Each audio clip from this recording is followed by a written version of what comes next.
Pues el día de hoy vamos a visitar el aeropuerto Felipe Ángeles, hoy día de la Fuerza Aérea Mexicana, en su 106 aniversario. Se va a inaugurar la base aérea. Esto es una hazaña de la construcción, de la ingeniería que ha estado a cargo de la Secretaría de la Defensa, los ingenieros militares, el que en tan poco tiempo se tenga ya terminada la base aérea del aeropuerto Felipe Ángeles. Hoy vamos a dar a cabo esta inauguración. Vamos a regresar posteriormente la semana próxima, el Día del Ejército, para inaugurar instalaciones también la base aérea de Ángeles, y como lo hemos acordado, el día 21 de marzo del año próximo se inaugura por completo el aeropuerto civil Felipe Ángeles. Esto es todo un acontecimiento, de modo que hoy es un día muy importante. Vamos a salir temprano del Palacio porque vamos al aeropuerto Benito Juárez, de ahí vamos a tomar un avión para bajar en el aeropuerto Felipe Ángeles. Ya vamos a bajar pistas nuevas del aeropuerto Felipe Ángeles. Entonces vamos a contestar preguntas hasta donde nos alcance. Hola, presidente, buenos días. Oiga, preguntando sobre el tema de lo que ocurrirá ya en unas horas más en la base aérea Santa Lucía, usted está de nueva cuenta confirmando que ya el siguiente año habrá literalmente el aeropuerto Felipe Ángeles. ¿Qué va a pasar con todas estas avenidas que tienen que comunicar hacia esta base Santa Lucía? ¿Cómo va avanzando un poco esa parte? El siguiente año vamos a tener algunas avenidas nuevas, algunos periféricos o vías rápidas para poder llegar a este aeropuerto, ¿o qué es lo que ocurrirá? Sí, se ha estado trabajando en paralelo en vías de llegada al nuevo aeropuerto. Se están trabajando alrededor de 10 frenes distintos. Esto es avenidas, trolebús, tren. Vamos a poder llegar al aeropuerto de Ángeles desde el centro, la ciudad, porque se va a ampliar el tren de Lecherías hasta la base aérea, hasta aeropuerto de Ángeles, y se está trabajando la construcción de nuevas vías del aeropuerto actual, igual es al aeropuerto Felipe Ángeles, y también toda la canción del norte de la ciudad. Todo lo que significa ir de Indios Verdes a Pachuca, pasando por el aeropuerto. Se está trabajando para ampliar esas avenidas, crear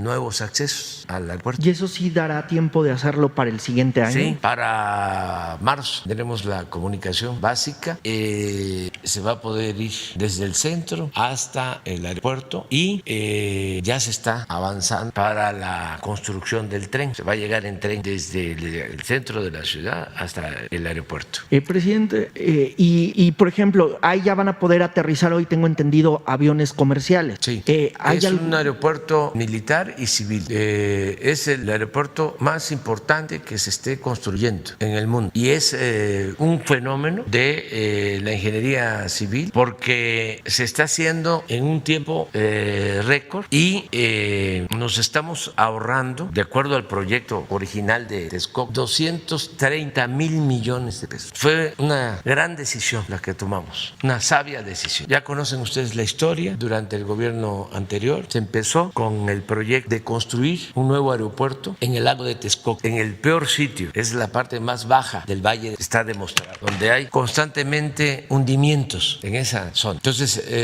primero hablaron de que iban a utilizar un sistema muy especial para poner una membrana que resolviera el problema de los hundidos. Eso no fue posible. Luego de sacar el agua, nunca lo resolvieron. Al final iba a requerir el aeropuerto de muchísimo mantenimiento. Si el aeropuerto Benito Juárez requiere mantenimiento porque se hunde, como se hunde la ciudad en general, esa zona se hunde más todavía. Si ustedes van a Texcoco, se dan cuenta de cómo constantemente hay hundimientos en la carretera. Bueno, los hundimientos de la calzada Zaragoza tienen que ver con eso. Entonces, se inicia la construcción. Habían muchos intereses. Se calcula de que iba a costar 300 mil millones nuevo aeropuerto. Estamos hablando de un presupuesto estimado, porque si nos vamos a lo real, ese aeropuerto pudo costar el doble o el triple. ¿Por qué lo digo? Porque cuando proyectaron el tren Toluca-Ciudad de México, se estimó que iba a costar 30 millones. Ya se han invertido alrededor de 70 mil. No se termina. Vamos a requerir cuando menos unos 15 mil más para terminar. O sea, 3 veces más de lo estimado. ¿Por qué el empecinamiento en en hacer ahí el aeropuerto porque estaban pensando en los negocios inmobiliarios, en quedarse con las 600 hectáreas del actual aeropuerto. Era un gran atraco. Querían hacer en el actual aeropuerto, en las 600 hectáreas, una especie de Santa Fe. Por eso proyectaron incluso las pistas para que se tuviera que cerrar el actual aeropuerto y también Santa Lucía. 2 aeropuertos se iban a cerrar porque hablaban de interferencia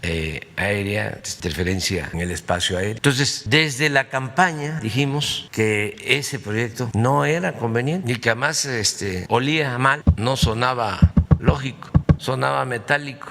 Y dijimos que si llegábamos íbamos a impedir que se llevara a cabo. Se desataron las críticas, pues ya se pueden imaginar. Hasta la fecha, porque algunos no tenían todos los elementos y los desinformaron, como suele pasar. Porque desde luego estaban de por medio no solo los intereses de las constructoras, también medios de comunicación, todo lo que sucede, lo que pasaba, que en estas grandes obras repartían a todos para silenciar la crítica. Inclusive ya cuando venía la elección, de manera desesperada le metieron a la construcción para ponernos en una situación difícil, es decir, ya se ha avanzado, daban informes de que ya era bastante construido para que ya no tuviésemos más opción que seguir adelante, y seguir adelante iba a significar pues esos 300,000 millones, cerrar los 2 aeropuertos y destinar todo el sexenio a construir el aeropuerto sin poderlo inaugurar. Nos íbamos a pasar todo el sexenio construyendo porque se proyectaba terminar al 2025. Entonces se tomó la decisión de consultar a los ciudadanos y el pueblo, que es mucha pieza, nos ayudó porque se decidió que no se hiciera el aeropuerto y que se construyera el aeropuerto en la base aérea Santa Lucía, el nuevo aeropuerto Felipe Ángeles. Y esa fue la decisión que tomamos. De 300,000 millones nos va a costar todo el complejo de el nuevo aeropuerto 75,000 millones. Es un ahorro de 225,000, pero ya hoy inauguramos la base aérea y todas las instalaciones militares la semana próxima, y el 21 de marzo el nuevo y moderno aeropuerto civil, y nos queda el actual aeropuerto. Nada más piensen que en el actual aeropuerto se construyó en el gobierno pasado el hangar presidencial para guardar el avión que compraron. ¿Saben cuánto costó construir el hangar presidencial? 1,000 millones de pesos. Y si se hubiese construido el aeropuerto Lago de Texcoco, toda esa inversión se iba a perder. Pero no solo esa inversión, la ampliación que se hizo durante el gobierno de Vicente Fox, la Terminal 2, que lleva 15 años, también todas esas instalaciones se iban a perder. Por eso sí es un día importante el de hoy. Son de estas decisiones que hemos tomado, afortunadas, en beneficio del pueblo. Desde luego a los mercaderes, a los corruptos, a sus achichincles, pues no les parece, no les gusta, pero ofrecemos disculpas si se causan molestias con el combate a la corrupción. Ya he dicho de la importancia que tiene el acabar con esa corrupción, porque eso fue lo que nos hundió por completo, el saqueo desmedido, sobre todo en el periodo neoliberal, en estos últimos 36 años, de 1983 al 2018. Es el saqueo más grande que se haya realizado en México, en toda la historia. Se puede probar, ni durante los 3 siglos de dominación colonial se saqueó tanto a México como en el periodo neoliberal. Entonces, por eso nos cuesta trabajo avanzar en la transformación, porque fueron 36 años. El porfiriato duró 34 años y costó trabajo. Hubo una revolución, perdieron la vida tanto por la violencia como por las pandemias y las carencias, la pobreza, 1 millón de mexicanos durante la revolución. Y nosotros estamos llevando a cabo esta transformación de manera pacífica, sin violencia. Eso lo tenemos que celebrar, inclusive hasta el mismo comportamiento de los reaccionarios, de los conservadores. No ha pasado a mayores. Frena, El Universal, Reforma, Aguilar Camín, Krause, muy pocos realmente. Y bien portados, nada más manifiestos y artículos. Eso sí, bastante, pero no pasa de ahí. La mayoría de la gente quiere el cambio. Entonces ellos veían pues una burbuja que no tenía nada que ver con la realidad de México, y tenían y siguen teniendo mucho desprecio por el pueblo. Tenían y siguen teniendo la concepción de que el pueblo no existe, que la política es asunto de los intelectuales, de los expertos y de la academia, y que el pueblo pues no cuenta, es convidado de piedra, y ya no es así. El pueblo siempre ha estado presente, nada más que no había sido escuchado, no era era el protagonista principal y ahora es el pueblo el que manda en México, la mayoría. Entonces por eso también salió de manera irracional, pero espontánea, toda esta reserva oculta de racismo, de clasismo que existía. Todo esto que se vio en los últimos tiempos, ahora está más moderado porque les da pena y les da vergüenza, pero se ha ido avanzando bastante. Por eso vamos hoy a la... Presidente, dos preguntas más. La segunda, durante este confinamiento que tuvo derivado del COVID-19, y la verdad es que esos tiempos a veces donde uno tiene pues un poco más para pensar lo que ocurre y para hacer pues ahí un análisis de uno mismo, yo le preguntaría a uno, ¿le quedó alguna secuela del COVID-19 ahora que ya está en su vida diaria? Y también preguntarle si en ese confinamiento voluntario que tuvo le cambió en parte la visión de lo que ha representado la epidemia de COVID-19 en México y en todo el mundo. Mire, yo creo que me sirvió para reafirmar mis convicciones, reafirmar mis creencias, mi manera de pensar. Aunque los adversarios, ayer estaba leyendo a un legislador de opositores, de uno de los partidos conservadores, diciendo que estaba yo mal en mis facultades, tal, no estaba yo cuerdo, que estaba yo enfermo. Pues no, gozo de cabal, sal. Pero yo creo que para ellos sí es algo extraño el que se piense en favor del pueblo, de que se tenga sentimientos de amor al pueblo, más cuando ellos tienen como verdadera doctrina la hipocresía, un doble discurso, una doble moral. Entonces sí les extraña cómo es que van a ser primero los pobres, cómo es que no le importa el dinero o lo material, cómo es que no viaja en el avión presidencial que nosotros compramos para exaltar la figura del Tlatoani mayor, cómo es que se levanta en la madrugada, cómo es de que no se queda callado y replica. Entonces pues sí, no estamos para ellos bien, ¿no? Afortunadamente, de acuerdo a las ideas, principios, estamos viendo un momento estelar. Imagínense luchar toda una vida para llevar a cabo, para convertir en realidad ideal, utopías, el poder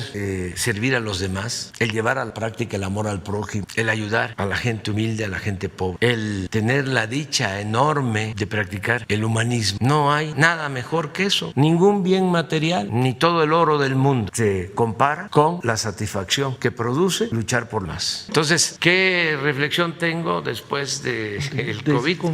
Que debemos de seguir. Cuando comenzó lo del COVID, en mi reflexión incluso escribí, hay unos textos del año pasado, y dije en mi fuero interior, no vamos a dejar de avanzar en la transformación de México, aún con el COVID y con la crisis económica. Vamos a atender las dos crisis y vamos a seguir caminando hacia la transformación, porque lo que más ha dañado a México es la corrupción. Es el principal problema, la corrupción política. Eso es lo que dio al traste con todo. Por eso vivimos la paradoja, la contradicción de ser un país rico con un pueblo pobre. Un país que tiene muchísimas riquezas naturales, que lo han saqueado por siglos y todavía es de los países con más recursos naturales en el mundo, con un pueblo excepcional, heredero de culturas, de civilizaciones milenarias, un pueblo bueno, un pueblo trabajador. Ahí está el ejemplo de los migrantes mexicanos, porque también estos tecnócratas conservadores querían hacernos creer de que si no se avanzaba en México era porque nuestro pueblo era flojo, indolente, falso. Y repito, ahí está el ejemplo: 40.600 millones de dólares envían nuestros paisanos a sus zonas. Si el pueblo de México fuese un pueblo flojo, un pueblo indolente, no saldría adelante en ninguna parte. Entonces, ¿por qué no salimos? ¿Por qué el atraso? Si tenemos recursos naturales, de los 200 países del mundo, solo 20 tienen petróleo y uno de esos es México. Y tenemos oro, y tenemos plata, y tenemos gas, y tenemos buenas tierras para la producción agropecuaria, y tenemos litorales. Y repito, un pueblo trabajador. Este es un país que se fundó hace miles de años. Bueno, y entonces, ¿por qué no se avanza? ¿Por qué esta monstruosa desigualdad económica, social? ¿Por qué cerca de 70 millones de mexicanos en la pobreza? La respuesta es la corrupción. Entonces, no tengo duda de que si seguimos combatiendo la corrupción, si desterramos la corrupción del país, se va a lograr el renacimiento. Y ya está en proceso esa transformación. Entonces, ¿qué pensaba cuando tenía el COVID y ahora en los tiempos del post-COVID? De que hay que cortar de tajo con la corrupción. Les guste o no les guste, lo quieran o no lo quieran, la corrupción se va para afuera. Con todo y post-COVID. Con la pandemia y con todo lo que implica. Presidente, por último nada más, ¿cómo vio esta iniciativa del senador Ricardo Monreal, que ya inclusive la pospuso por 15 días, sobre la regulación de las redes sociales? Pues es una facultad que tienen los legisladores. Ellos pueden presentar iniciativas de ley. Esa es su función, elaborar leyes, aprobar leyes. Por eso son legisladores. Ellos pueden presentar estas iniciativas y tiene que haber debate y buscar que sean aceptadas las iniciativas y desde luego aprobadas, en este caso en el Senado. Entonces, si el senador presentó una iniciativa, está en su derecho, como cualquier legislador. Pueden presentar reformas, no debemos extrañar. Se trata de temas, pues sí, polémicos. Yo soy partidario de que no se regule lo que tiene que ver con los medios de comunicación. Soy partidario de lo que decía Sebastián Lerdo de Tejada, que la prensa se regule con la prensa, que no haya ningún mecanismo de relación, ninguna censura. Por eso no me gustó lo que hicieron los dueños de las redes sociales, no de las redes sociales, de las plataformas estas famosas, cuando silenciaron al presidente Trump. No hacer la censura, y menos de particulares que no representan el interés de los ciudadanos, que no son gobiernos legal y legítimo de constitución. Eso no puede ser. O sea, ¿cómo se erigen en los grandes censores, jueces? Es como si nosotros censuráramos, ¿no?, a los artistas, actores de radio, televisión. Lo que le hicieron a Gutiérrez Vivó, lo que le hicieron en su momento a Carmen Aristegui, todo esto pues que se aplica, o se aplicaba anteriormente, no debe de haber censura, prohibido prohibir. Lo único es que se garantice la libertad. Eso sí es importante, porque cuando llevaron a cabo esa censura, se puso verde la estatua de la libertad. Regalaron al pueblo mayor, estaba verde, lo convirtieron en un símbolo así. Entonces, cero censura. Que en las redes hay ataques, que hay bots, sí, pero todos tienen derecho de expresarse, de estar. Y el que no argumenta, el que insulta, no es visto, no lo siguen. El que argumenta, el que esgrime razones, el que tiene fundamento, elabora buenas explicaciones, ese lo siguen las redes. El que se dedica nada más a insultar, o el que dice que para qué la vacuna rusa, si esa solo se debe aplicar a rusos, pues hasta se burlan. O el que dice ten cuidado, no te vayas a vacunar Sputnik o con la cancilla, te van a poner un chip, te van a volver como esto del chip, no nos hemos dado cuenta, o ya nos damos cuenta, todavía no se ha hecho extensivo, de que ya el chip ya lo traemos en el teléfono, todos traemos chip. Y ya recomiendo de que no se confíen, porque muchas veces ese teléfono, ese chip es micrófono y escuchan todo. Dicen no, hay ciertas aplicaciones en donde no escuchan, se va a la nube. Pues no es así, ya esto ya es otra cosa. Lo mejor es hacer la vida pública cada vez más pública, y el que nada debe, nada teme, y ejercer nuestra libertad a plenitud. Pero en fin, eso es, sí. Buenos días, presidente. Shaila Rosagel, corresponsal de Grupo Gili, El Imparcial de Sonora, La Crónica de Mexicali y Frontera de Tijuana. Pues en primer lugar, mucho gusto de verlo recuperado, presidente. Preguntarle, presidente, en primer lugar, en estas mañaneras se ha comentado en varias ocasiones el acuerdo que hay para el cierre de la frontera con Estados Unidos para cruces no esenciales. Sin embargo, esta medida solo la cumplen las autoridades estadounidenses, pues la frontera mexicana está totalmente abierta para cruces esenciales y no esenciales. Preguntarle qué se debe esto, o sea, de que aquí de allá para acá no se cumpla esta medida. Pues hay que pedirle un informe al secretario de Relaciones Exteriores, un día de estos, que nos informe. Tengo entendido de que sí aplica, pero vamos a tener información de la Secretaría de Relaciones sobre este tema. Preguntarle, presidente, también si tiene ya información puntual de cuándo llegarán las vacunas, las segundas dosis a los estados, a todos los estados de Sonora y Baja California, si ya tienen cuántas dosis llegarían. Bueno, voy a dar una buena noticia, que ojalá y se convierta en realidad, porque depende siempre, ¿no?, de una serie de circunstancias y hay imprevistos. Pero hoy en la madrugada nos informó nuestro embajador en la India de que ya ha sido autorizado un envío de vacunas a México desde la India que podrían llegar en la madrugada del domingo, cerca de 1 millón de dosis. Esto es muy buena noticia. Es la vacuna AstraZeneca que va a llegar. Es un primer envío. Se calcula que llegue de 2 a 3 de la mañana del domingo. Entonces, de inmediato se va a proceder a su aplicación. Y también informar de que Pfizer reanuda sus entregas la semana próxima para las segundas dosis. Entonces, a partir de la semana próxima se inicia la vacunación para los que están en espera de la segunda dosis y van a llegar vacunas suficientes de Pfizer, alrededor de 600,000 dosis que van a permitir terminar de vacunar a todo el personal médico y a las enfermeras. Esa es la información que tenemos. No sé si se puede poner el oficio que me envió la representante de Pfizer, aun cuando sea reiterativo. Es importante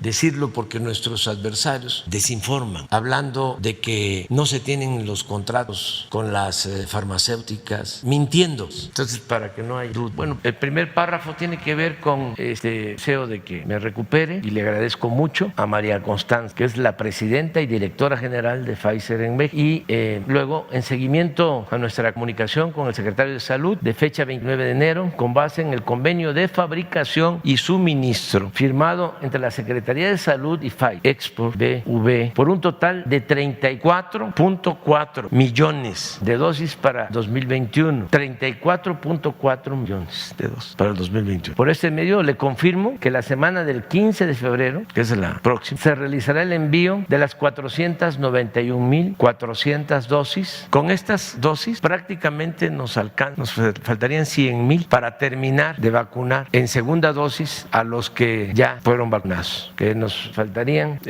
alrededor de 600,000. Entonces ya aquí tendríamos casi 500,000. Entonces, como ya se reinician los envíos, cada semana Pfizer va a estar entregando vacunas en una cantidad parecida, 500, 700,000 dosis. O sea que la semana próxima terminamos de vacunar segunda dosis y aquí se incluye en esta semana y en la siguiente a los maestros de Campeche que recientemente se vacunaron. Sí, con las que retomaremos la recepción semanal, es a lo que me refería, de vacunas en México. Nuevamente agradecemos su comprensión ante esta eventualidad. Acuérdense ustedes que Pfizer dejó de entregar, de conformidad con los acuerdos establecidos, las dosis que se habían pactado originalmente, porque está trabajando en la ampliación de una nueva planta para tener mayor producción. Entonces, esto implicó que en 3 semanas no recibiéramos lo que establecía el contrato que de 34 millones. Un contrato que se firmó, si mal no recuerdo, desde octubre. Todo esto lo digo también porque académicos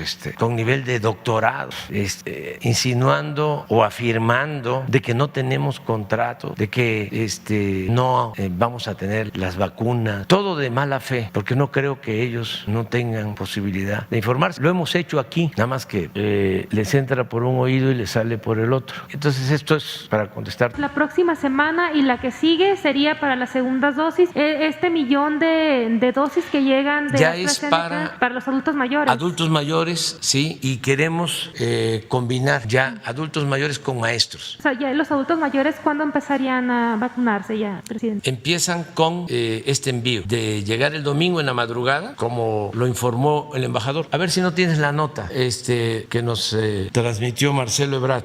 Además, para que el embajador sepa que ya lo dimos a conocer y que se tiene que aplicar un poquito más, que ha ayudado mucho el embajador de México en la India. Es Federico Sal, informa lo siguiente. Buenas noches. Si es posible, puede comunicar al secretario lo siguiente. Vacunas salen el próximo viernes 12 de febrero a las 9 de la noche, 9 p.m., hora local, en un vuelo de Emirat a Dubái. De ahí vuelan a México. Espera que lleguen a la Ciudad de México el domingo a las 3 de la mañana, hora local. Estos han sido los arreglos que ha hecho el Instituto Serum con la Cancillería India para el envío de las vacunas, tomando tomando en consideración tiempo que necesitan para preparar todo lo necesario para el envío. Esto llegó, ahí está, 12, Presidente, o sea, a medianoche. Entonces, llegan estas vacunas y ya la próxima semana empieza la vacunación. De inmediato empieza la vacunación a adultos mayores. Esta es AstraZeneca, esta vacuna. Lo que vamos a decidir el jueves, mañana por la tarde, ya es de acuerdo a este envío y otros que están pendientes, más lo de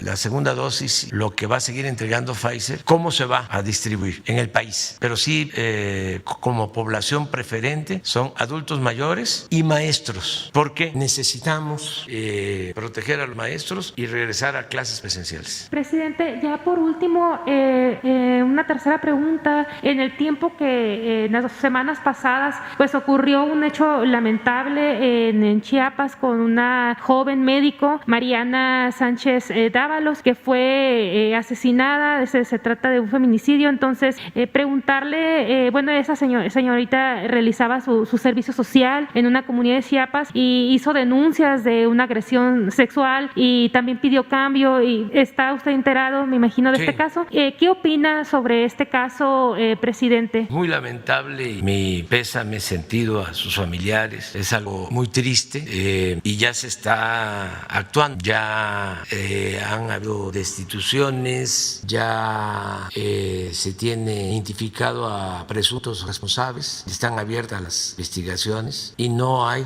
impunidad para nadie, ni en este caso ni en ningún otro. Son hechos muy lamentables. La diferencia entre antes y ahora es que antes a lo mejor había impunidad y no se castigaba a los responsables, aún sabiéndose, porque había influyentismo, porque había protección. Eso ya no hay en México. El que comete una fechoría, el que comete un delito, es castigado, sea quien sea. Es el mismo caso lamentable de los migrantes que fueron incinerados, asesinados e incinerados en la frontera, Tamaulipas. Ya están detenidos policías que participaron en estos hechos. Entonces, no se permite en México impunidad para nadie. Entonces, eso debe de quedar muy claro. Quisiéramos que esto no pasara. Desgraciadamente, hay esta descomposición social que también es heredada y que tiene que ver con los saldos, con el fruto podrido de la política neoliberal, de la pérdida de valores, del individualismo, del egoísmo, de la falta de amor al prójimo. Toda esta descomposición porque la política neoliberal no solo fue corrupción, saqueo, pobreza, fue también pérdida de valores, fue una degradación, un proceso de degradación progresiva, una decadencia. Y para enfrentar una decadencia no hay más que una transformación a fondo. Entonces sí estamos